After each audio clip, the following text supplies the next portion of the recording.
గోవులను కాపాడుకుంటూ వాటి వ్యర్థాలతోటి వ్యవసాయం యొక్క వ్యర్థాలతోటి వాటిని పోషించుకుంటూ ఒక వ్యవస్థ నిర్మాణం చేయాలనే ప్రయత్నంతో ముందుకు వెళ్తున్నాను. మనకి డబ్బు వస్తే చాలు అనే ఆలోచన కాకుండా అందరికీ ఆరోగ్యం రావాలనే దృక్కోణంతో వ్యవసాయం చేయడం మొదలెడితే ఈ సంవత్సరమే సెట్ అయింది. అనుకోకుండా ఈ సంవత్సరమే మీ ముందు కూడా నాకు లైన్లోకి వచ్చింది. అలాగా మొక్క లేచింది.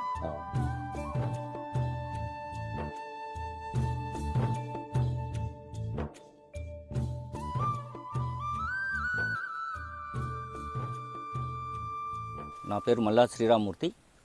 నేను భద్రాద్రి కొత్తగూడెం జిల్లా చర్ల మండలం చర్ల గ్రామంలో మా పొలం ఉంది. అక్కడ సేంద్రియ వ్యవసాయం చేస్తున్నాను.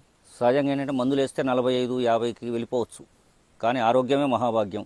రైతు స్థాయి నుండి మనం ప్రయత్నం చేయగలిగితే అందరి ఆరోగ్యం బాగుంటుంది, కాబట్టి దేశం ఆరోగ్యం బాగుంటుంది.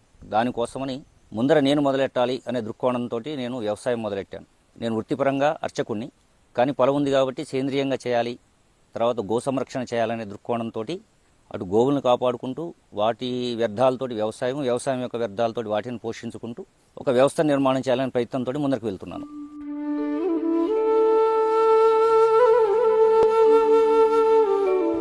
అయితే గోకేంద్రితంగా చేస్తున్నప్పటికీ ఇంకా గ్రోత్ సరిపోలేదు. అప్పటికి అనుకోకుండా యూట్యూబ్లో చూసి దాన్ని ప్లాన్ చేద్దామని చెప్పి ఫోన్ చేసి మాట్లాడి మీతోటి ఆ మందు చల్లాము. మొదటిసారి బాగానే ఉందండి.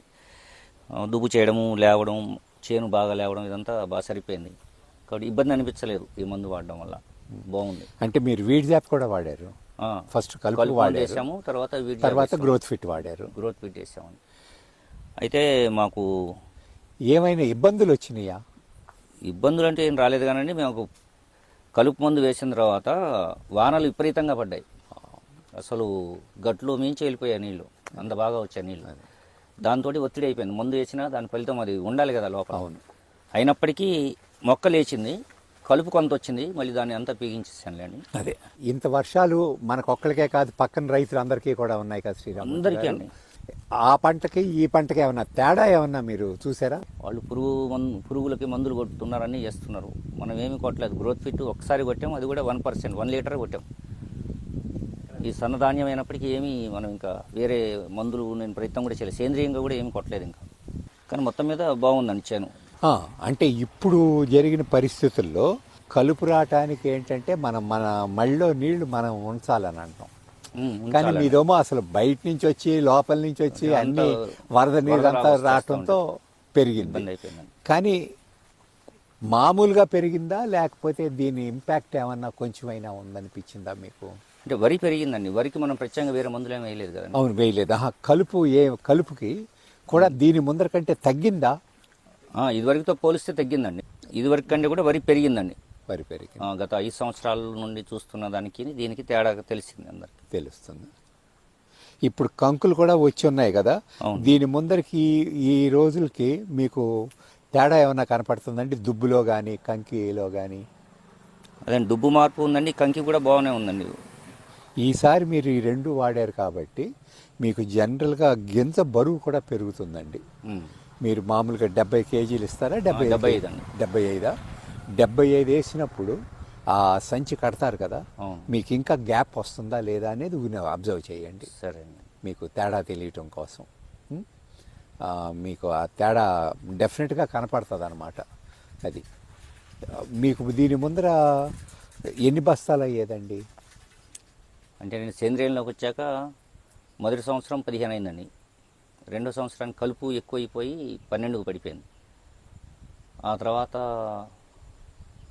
ఇంకోటి ప్రాబ్లం ఏంటంటే నాది పొలం మొత్తం బాగు చేశానండి. అలా చిన్న చిన్న మళ్ళు ఉండేది భూమి అంతా. ఓకే. నేను మొత్తం తీయించేసి మట్టి పెద్ద పెద్ద మళ్ళు 1.5 మడి, ఇది మొత్తం 3 ఎకరాలని 2 మళ్ళు. ఓకే. అలాగా ప్లాన్ చేశాను. అంతా 1 ఎకరన్నర, అది ఎకరన్నర అలా సెట్ చేశాను. దాంతో ఏంటంటే బండ్లు దిగడం కూడా పెద్ద సమస్య అయింది దమ్ము చేయడానికి. బండి దిగబడిపోతే ఇంతలో దిగబడిపోయేది బండి, మళ్ళీ దాన్ని పీక్కోవడం పెద్ద సమస్య అయ్యేది. గత సంవత్సరం కూడా ఆఖరికి ప్రొక్లైనర్ తెచ్చుకొని బండిని బయటికి లాగాం. అంత బాగా ఇబ్బంది పడ్డాం. అయితే నేను భూమిని బాగు చేయడం వల్ల కొంత లాస్ అవ్వడం అయింది. ఎందుకంటే మళ్ళీ దిగుబడి రావడానికి సమయం పడుతుంది. కాబట్టి మా 20 ఎకరాల పొలాన్ని నేను మొత్తం అంతా సెట్ చేసి ఇది చేయడానికి దాదాపు 25 లక్షలు ఖర్చు పెట్టాను. మళ్ళీ భూమి లైన్లో రావడానికి 4 సంవత్సరాలు పెట్టేసింది. ఇప్పుడు 5వ సంవత్సరం లైన్లోకి వచ్చింది పూర్తిగా. ఈ సంవత్సరమే సెట్ అయింది. ఓకే. అనుకోకుండా ఈ సంవత్సరమే మీ మందు కూడా నాకు లైన్లోకి వచ్చింది. అలాగా మొక్క లేచిందండి. అవును.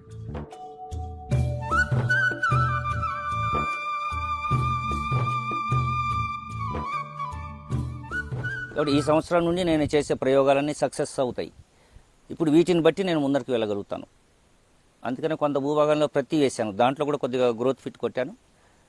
తర్వాత దానికి కూడా డ్రిప్ ద్వారా ఈ మందు అందించడము ఇది ప్రయత్నం మొదలు పెడుతున్నాను. కాబట్టి గత సంవత్సరంతో చూస్తే ప్రతి కూడా బాగా ఉంది ఈ సంవత్సరం కొద్దిగా. కాబట్టి ఇలాగ మొత్తం మీద సేంద్రియ పరంగా ప్రయత్నం చేస్తున్నాను. ఇది సేంద్రియానికి సంబంధించిందే కాబట్టి ఈ గ్రోత్ ఫిట్ ఇవన్నీ సేంద్రియానివే కాబట్టి మనం సంకోచం లేకుండా ఇది వాడడానికి నేను ముందరకు వచ్చాను. ఇప్పుడు అంటే మీరు రెగ్యులర్గా పొలం వస్తూ ఉంటారు, అన్ని చూస్తారు కదా, వస్తుంటానండి. మీకు ఈ దీంట్లో ఈసారి దిగుబడి ఎలాగొచ్చేటట్టుంది? అంటే మనం కోసేది కానీ చెప్పలేము, అంటే పెరుగుతుందండి ఈసారి. నా ఉద్దేశం 20 దాకా ఈజీ వచ్చేస్తుంది. 20-25 మధ్యలో ఉంటుందని ఆలోచన వేస్తుంది. అంతే. నేను అనుకోవటం 25 కంటే ఎక్కువ వస్తుంది అనుకుంటున్నాను. అంటే మీరు వేసిందేమో జై శ్రీరాము. జై శ్రీరామ్. జై శ్రీరామ్ బాగా సన్నగా ఉంటుంది, బట్ డెఫినెట్ గా మీకు ఎక్కువ వస్తుందని అనిపిస్తుంది నాకు. బట్ ఏదైనా మనం అది కోత సంవత్సరం మీద కంటే బాగుందండి చేను. అందరు అన్నం కూడా బయట నుండి వెళ్ళే వాళ్ళు కూడా ఈసారి చేను బాగుందని 5 సంవత్సరాల నుండి అని అంటున్నారు చాలా. తర్వాత మీకు పోయిన సంవత్సరం ఈ 4 సంవత్సరాలు మీరు సేంద్రియంగా చేశారు కదా, మీకు గోశాల ఉంది. అవును.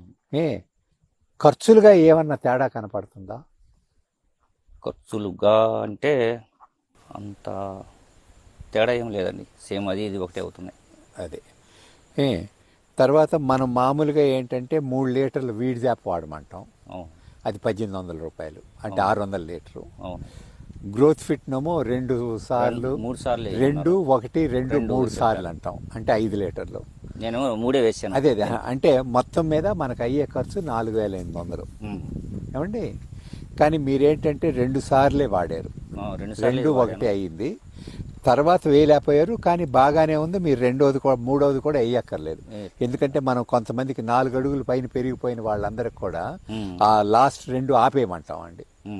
అంటే ఒకవేళ వేసి ఇంకా పెరిగితే గాలికి ఏదైనా పడిపోతుందోమోనని, అందుకని వేయొద్దనే అంటాం. ఇప్పుడు మీకు అంటే మీకు 3 లీటర్లు 6 లీటర్లు అయిందండి. 6 లీటర్లు 3600 రూపాయలు అయినట్టు అనమాట అండి. అంటే మీది గోశాల మీదే కాబట్టి మూత్రం పేడ ఇదంతా మీరు కాస్ట్ వేసుకోలేదు కాబట్టి మీకు కదా. అవునండి. ఇవాళ మామూలుగా బయట పేడ రేటు కూడా ఎక్కువ. ఇక్కడ ఎంత ఉందండి? ఇక్కడ బయట కొన్నాం అంటే ట్రక్కు 2300 అలా నడుస్తుంది. అట్లా అంటే మనం వేసే దాన్ని బట్టి చూసుకుంటే ఎలాగుంటుందని అది ఊరికినే మనం సైకలాజికల్ క్యాలిక్యులేషన్ కండి. అంటే ఆ క్యాలిక్యులేషన్ కూడా ఏ రైతు అయినా పెట్టుకోవాల్సిందే, అంతే కదా. మనం అది కొన్నాం అనుకోండి, అవునండి, లేదు మన దగ్గర అమ్మామనుకోండి, మరి అది కూడా మనం ఖర్చు కింద లెక్కేసుకోవాలి కదా. ఇవాళ మీరు ఇది వాడినప్పుడు వాడలేదనుకోండి, మరి అదంతా మీరు అమ్మితే మీకు అది ఒక ఆదాయమే కదా. అవును. మీరు చేసే గోశాలకి ఇవన్నీ అవసరమే. అవునండి. కానీ మనం ఆ లెక్క వేసుకోవాలి కాబట్టి అందుకు అడిగాను. మీరు గోశాల మీకు ఉందని తెలుసు నాకు.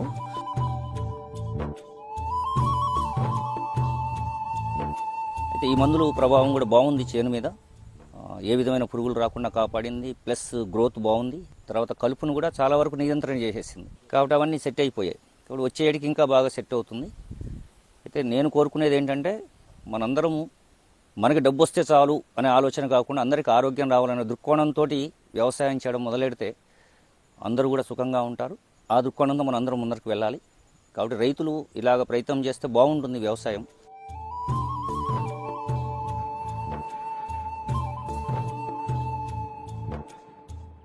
నెక్స్ట్ ఇయర్కి వచ్చేటప్పటికి మీకు డబుల్ అవుతారండి.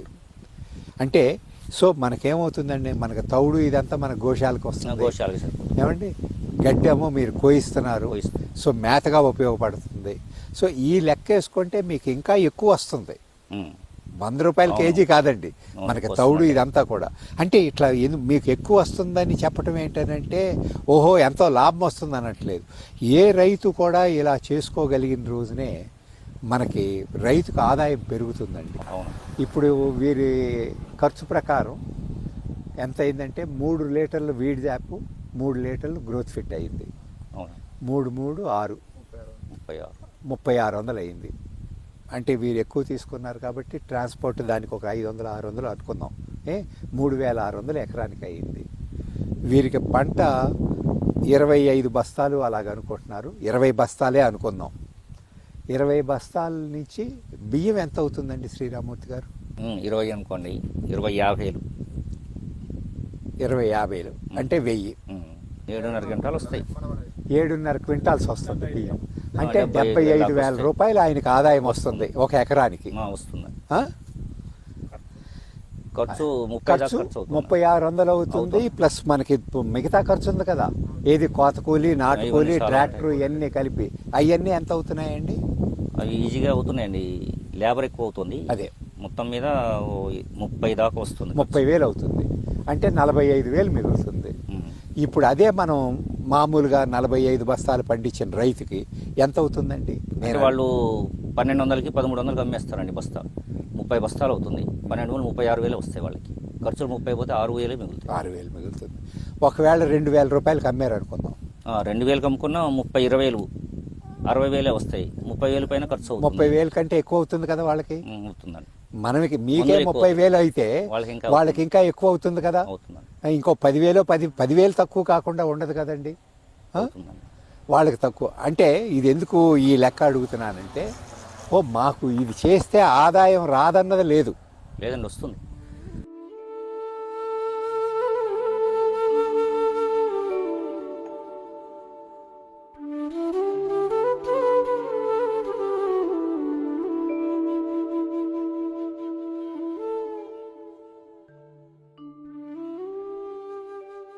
మీరు శ్రీరామూర్తి గారిని కాంటాక్ట్ చేస్తే బియ్యం పంపించగలుగుతారు. శ్రీరామూర్తి గారు మీ నెంబర్ చెప్పండి. అలాగే, మల్లాది శ్రీరామూర్తి. నా cell number come WhatsApp plus PhonePe అన్ని నంబరు 809-608-6222. ఈ నెంబర్ కాంటాక్ట్ చేసినట్టయితే ఎవరికైనా అవసరమైతే ధాన్యం ఆడించి వాళ్ళకి ఏ విధంగా కావాలో ఆ విధంగా ఆడించి పంపుతామండి ఇక్కడ నుండి. చాలా సంతోషం అండి శ్రీరామూర్తి గారు. చక్కగా ఉంది పొలం. చూసారా, మనకి రంగు ఇదంతా కూడా మీకు మిగతా వరి చేనుకి మీ చేనుకి తేడా కనపడుతుంది. మిగతా పచ్చగా ఉండి, అంటే ఈ విత్తనం కూడా ఇదే రకం అండి. జై శ్రీరామ్ కూడా పూర్తి పచ్చదనం రాదండి మొక్క. మొదటి నుండి కూడా ఇదే రంగు. మన వేసినప్పుడు ఇదే రంగు మొదలై చివరి దాకా ఇదే ఉంటుందండి. మీరు ఇదే యూరియా ఇవన్నీ వేస్తే ఇది కూడా పచ్చగా వచ్చేస్తుందండి. అంటే ఆ గ్రీనిష్ వస్తుంది, డార్క్ గ్రీన్ వచ్చి మళ్ళీ తగ్గుతా పెరుగుతూ ఉంటుంది. ఇక్కడ మనది ఒకసారి ఇది వచ్చాక ఇక మీకు ఇదే స్టాండర్డ్గా ఉంటుందండి.